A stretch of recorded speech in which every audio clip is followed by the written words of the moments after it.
আমার অনেক দিনের ইচ্ছা ছিল সোসাইটিতে কিভাবে দুর্গাপুজো হয় সেটা দেখার বা সেখানে একটু পার্টিসিপেট করার। কি অদ্ভুতভাবে এই ইচ্ছাটাও আমার আংশিকভাবে পূরণ হলো।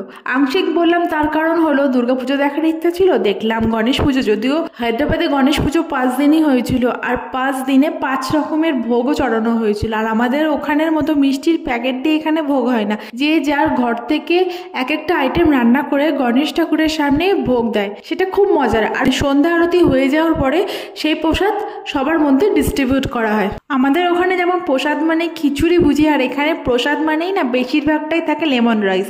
এক একজন এক এক রকম করে লেমন রাইস দেয়, আর তাছাড়া থেকে কার্ড রাইস, আর মিষ্টি বলতে সুজির হালুয়া, আর থাকে সিমুই। গণেশ পুজোর কিছুদিন আগে যেহেতু আমি এখানে এসেছিলাম, সেভাবে কিছু বুঝে উঠতে পারিনি বা করে উঠতে পারিনি। তবে একটা আশা আছে, যদি আমি সামনের বছর গণেশ পুজোতেও এখানে থাকি, তাহলে 5 দিনে অন্তত 3টে দিন বাঙালি কিছু